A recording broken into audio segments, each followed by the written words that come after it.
জ্বালাতে যাবে না, তোমাদের কেউ ব্যস্ত করতে যাবে না। নামকানা ওমাতিল আরুস, নতুন জামাই আর বউয়ের মতো করে তোমরা ঘুমিয়ে যাও। তো লোকটা তো যেমনি কবরে যাবে সে তো জান্নাতে চলে যাবে। তো একটা লোক তুমি জানো যে নেককার আছে, তো নেককার লোকটা জান্নাতে যাবে, তো তার জন্য কিসের কারণে তুমি আটকিয়ে রেখেছো লোকটাকে? এখন 3টার সময় মারা গেল, 4টার সময় দাফন করে দেবে, তো সে লোকটা জান্নাতে চলে যাবে। অথচ তুমি জান্নাতকে আটকিয়ে রেখেছো কখন পর্যন্ত? আজ 3টা থেকে শুরু করে সারা রাত 12 ঘন্টা যাবে, তারপরে দিন 4 ঘন্টা যাবে, তারপরে 14 ঘন্টা পরে তুমি তাকে দাফন করবে। কিসের জন্য একটা লোককে তুমি জান্নাত থেকে আটকে রাখবে? কেন? তাড়াতাড়ি করো। নেককার হলেও তাড়াতাড়ি, মন্দ হতে গেলেও তাড়াতাড়ি। এই দুটো কারণ দিলেন ইমাম তিরমিজি। আর একটা হলো কি, ওয়াল আইয়ামু ইযা বালাগাত, বাড়িতে যদি বেটি থাকে সাবালিকা হয়ে যায়, বাড়িতে যদি ভাতিজি থাকে সাবালিকা হয়ে যায়, তো সাবালিকা ভাতিজিকে তাড়াতাড়ি করে পরের বাড়ি বিয়ের ব্যবস্থা করে দাও। একটা লোক যদি বউ দেখতে এসছে, তো বাপ কইছে যে না না এখন বেটি দেখাবো না। কেন? এখন মাধ্যমিকটা করুক, তারপরে। কত জায়গাতে বলছে উচ্চ মাধ্যমিক না করার আগে বিয়ে দিব না ভাই, বিয়ে দিব না, উচ্চ মাধ্যমিক করুক। আবার অনেক জায়গাতে বলছে গ্রাজুয়েশনটা কমপ্লিট করুক, একটা চাকরি বাকরির মতো পরিস্থিতিতে আসুক, ততদিন বিয়ে দিব না। তেরে খেয়াপালেলা গার্জেন ভালো করে বুঝে নে কথাটা। যদি বেশি বলে দিই তো ঘুরিয়ে নিব, আমাকে শুধরে দিও। বেটা ছেলে হলো বেসবুরি জাত, যেদিন সাবালক হবে সেদিনই এদিক ওদিক তাকাতে শুরু করবে। আর সবুর হবে না, যেগুলো নানা সম্পর্কের লোক আছে ওরাকে যে বলবে, আর বলবে ব্যবস্থা কর না হে দাদা। কি বে বলছে, কি বে ওগুলা কি তোমরা খুলে টুলে কইতে হয়? দিন যাচ্ছে তো রাত যায় না, আর রাত যাচ্ছে তো দিন যায় না। আচ্ছা ঠিক আছে, দেখছি। কতগুলা বাপ খেপালেলা গুলোকে সময় কাটায়। দে বেটা দে, খুব ভালো করে মন দিয়ে গৃহস্থালীরা কর, এবার ধান টান গুলো হবে বিক্রি করবো করে, সামনে বছর তোর বিয়ে দিয়ে দেবো একটা। খুব বোকা হুবে পড়ে খাটে, খেটা খুঁটা দিয়ে সিজন তুলে দিল, দেওয়ার পরে আবার কাদাতে নামার সিজন চলে আসছে, মানে কাদাতে হাল বাইতে হবে। ততদিন খালি রোজ ঘাটা দেখছে। দুটা লোক যদি খালি আলগা বলতে দেখতেই পাই, তো মাকে যাবার বলছে কি হতেছে গো মা, ওর মন যাহাকে দেখতে এসছে হয়তো, কি হতেছে গো মা, কইতে পারবো না বেটা কি করতে এসছে। ওরা কি করলো না করলো, একে চিরুনি করতে বললো না, জামা গায়ে দিতে বললো না, চলে গেল। লোক দেখতে বলছে ই শালারা আমাকে দেখতে আসেনি, তাহলে হার বাপ এখনো দেখার ব্যবস্থা করেনি। ফের ওই বিকালবেলায় সকালবেলা এদিক ওদিক করতে করতে আবার টাইম চলে আসছে, তখন ফুঁস লেবে, জাকারিয়া রে জাকারিয়া, যারা ওটা পানি গালা দিয়ে গা, তুই দেখা যা, ওখানে ভেজাল করতে আসছিস, দেখা তুই দিতে পারছিস না। বাপ তো বুঝছে যে 1 বছর কাটিয়ে দিয়েছি, তখন ফের ওকে তেল দিছে আর কইছে আরে বহুটা দেখছি রে খেপা, দেখছি তো মন মিলে না রে খেপা, বিয়ে শাদী একটা ভালো জিনিস তো একটু দেখে শুনে দিতে হবে, তো মন মিলে না, বহু পায় না। ছেলে থামতে পারে না, তখন বলছে তুই কোন চোখ লিয়ে বহু দেখতে যাচ্ছিস? হ্যাঁ, আমি যদি বাড়ি থেকে বাহির হয়ে পাকুড়ের দিকে যাচ্ছি, তো এই 4 কিলোমিটার ঘাটা যেতে যেতে যেদিকে তাকাচ্ছি খালি বহু আর বহু দেখতে পাচ্ছি, আর তোর চোখে বহু মিলে না। মানে তো বাপ মনে মনে কইছে যে আবে তুই যেই ভোল্টেজে আছিস, আমি তো আর ওই ভোল্টেজে নেই। তুই এখন বহু করছিস, মানে খালি বেটি ছেলে হলেই বহু। আমি ভালো খুঁজছি, তো ছেলে গৃহস্থালিতে নামে না, রাগ করে শেষে বাপ মাকে বাধ্য হয়ে বিয়া দিতে হয়।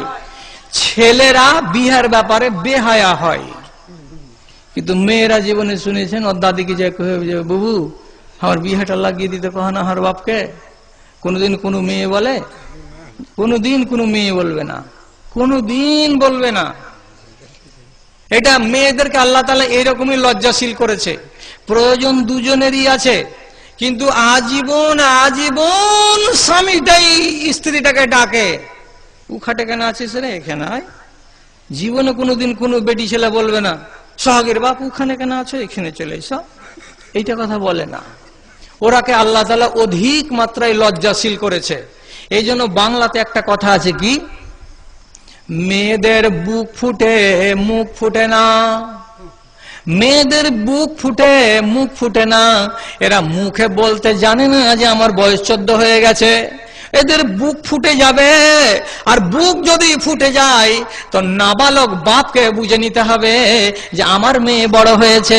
অতএব তুমি বলছো যে উচ্চ মাধ্যমিক না হলে বিয়ে দেব না, তুমি বলছো গ্রাজুয়েট না হলে বিয়ে দেব না, অথচ মেয়ে ছেলেটার মন বলছে আমার 2 বছরের বড় আমার ভাই, ওর বিয়ে হয়ে গেল, ওর বাল বাচ্চা হয়ে গেল, আর আমি ওর থেকে 2 বছরের ছোট, আমার এত দিন চলে যাচ্ছে বিয়ে হয় না, বাপকে বলতে পারে না। তখনই মেয়ে ছেলেরা কি করে, বাপের ইজ্জতে ট্রাক্টর চালাই না। আপনি বলছেন পড়ছে পাকুড় কলেজে, এখন বিয়ে দিব না, উচ্চ মাধ্যমিক হবে, তার আগেই চেরাক নিমিয়ে দিবে, মেয়েতে মুখ পুড়িয়ে দিবে, দেয় না পুড়িয়ে? রোজ রোজ যাচ্ছে কলেজ স্কুল, মানা নেই।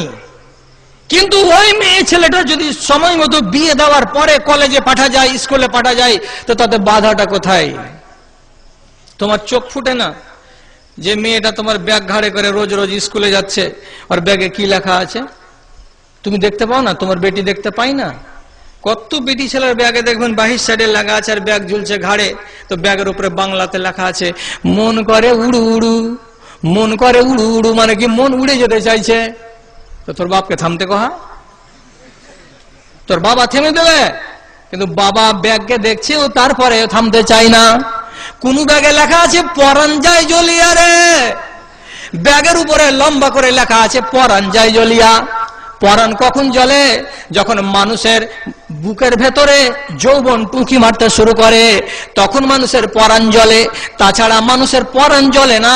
তো যে মেয়ে ছেলেটি এমন কথা লিখতে পারে ব্যাগে, আর এমন ব্যাগকে ব্যবহার করতে পারে, তার আখলাক দেখে, তার উঠা বসা দেখে বাপকে জ্ঞান করে নিতে হবে যে আমি চাইছি উচ্চ মাধ্যমিক হোক, কিন্তু তার আগে আমার মেয়ে বিয়ে চাইছে, অতএব একটা ভালো জায়গা দেখে তার বিয়ে লাগিয়ে দিতে হবে। সাবালিকা হতে গেলে ওই মেয়ে ছেলেটাকে নিয়ে ছল চতুরি করা যায় যে নয়। আল্লাহ পাকের নবী পাক জানে বলছেন ওয়াল আইয়ামু ইজা বালাগাত, যখন তোমার বেটি ভাতিজি সাবালিকা হয়ে যাবে তখন কোথাও না কোথাও তার বিয়ে লাগিয়ে দাও। দেরি করছো, ফল কে পোহাবে? ফল তোমাকেই পোহাতে হবে। কি হচ্ছে, একদিন বেটি পালিয়ে গেল, রোজ বেলা 8টার সময়, সন্ধ্যা 8টার সময় বাড়ি আসে, আজকে আসে না। এখানে ফোন ওখানে ফোন করে করে পেরেশান হয়ে গেলে শেষের বেলায় তখন বুঝা হয়ে গেল যে বেটি আর ঘুরবে না, কোনো কুটুম বাড়ি যায়নি।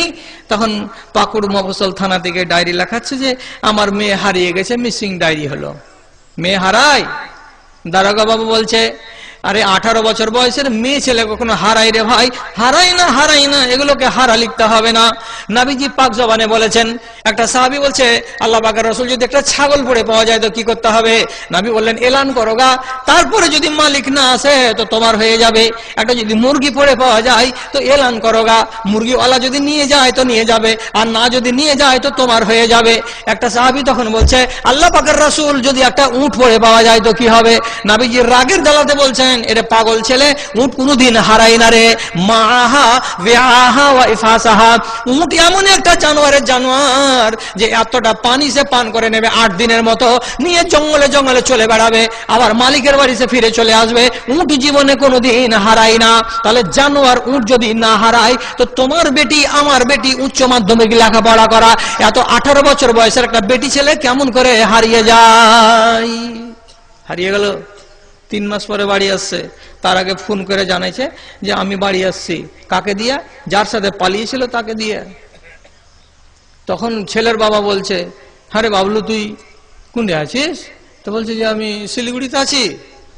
তাহলে এতদিন ধরে কি করছিস? বাপকে সত্য কথা বেটা বলছে কি যে বাবা আমি এখানে বিয়ে করেছি, কোর্ট ম্যারেজ করেছি। কাকে রে? ওই যে ওই উমুক টলার উমুকের বেটিকে তুই নিয়ে গেছিস নাকি? তখন শরমে শরমে বলছে আমি নিয়ে গেছি। বাপ গাল ফজ্জত কিচ্ছু করলো না, কোর্ট ম্যারেজের নাম শুনে বাপের কলজা ঠান্ডা হয়ে গেল। বাড়ি চলে আসলো, বাড়ি চলে এসেছে, রাতের বেলাকে ভালো করে শিখিয়ে দিয়েছে। সকালবেলায় যখন চায়ের টাইম হবে তখন ট্রেটাকে নিবি হাতে করে, হয়তো বিস্কিট থাকবে, চা থাকবে, এক গ্লাস পানি থাকবে, আর আমার বাপের আগা দিকে যে দিবি, আর ওই ট্রেটা রাখার আগে আগে আগে আমার বাপকে সালাম দিবি। এই পালিয়ে যাওয়া ছুঁচকি বহু সকালবেলাতে এসে হচ্ছে কি শ্বশুর আগা দিকে ট্রে ধরেছে, ধরে গেছে আব্বা আসসালাম আলাইকুম। খালি বড় বড় চোখ করে দেখছে আর কইছে আরে জীবনের নিজের জন্মা বেটে গেল, আব্বা কহে না তুই ফের কে রে যে এত সুন্দর করে কলেজা ঠান্ডা করা সালাম দিছিস রে? ওয়ালাইকুম সালাম। তখন বহুটা বাড়ির মেয়েটা কইছে কি যে এটাই তোমার বহু, এটাই তোমার বৌমা, এটাই কইছে। ও একটু গালি দিল না, বেটাকেও গালি দিল না। বাপ মনে মনে বলছে যে তোর মতন বেটা যদি 2 ডজন হয় তো অসুবিধা নেই, যে গরু কাটতে হয় না, লোক ডাকতে হয় না, বহু আপনিও দৌড়তে দৌড়তে বাড়ি চলে আসছে, কিচ্ছু বললো না। আর মেয়ের বাবা প্রথম প্রথম কুদা ফাঁদা খুব করলো, মেয়ে নিব না, কেটে দিব, মেরে দিব, আর ওকে বস্তা বন্দি করবো, লবণ দিয়ে তাকে কবরে দিব, গঙ্গাতে ভাসিয়ে দিব, খুব বকলো। কিন্তু মাকে তো লাজ নেই, যত দুনিয়াতে মা আছে ওকে আল্লাহ লাজই দেয়নি।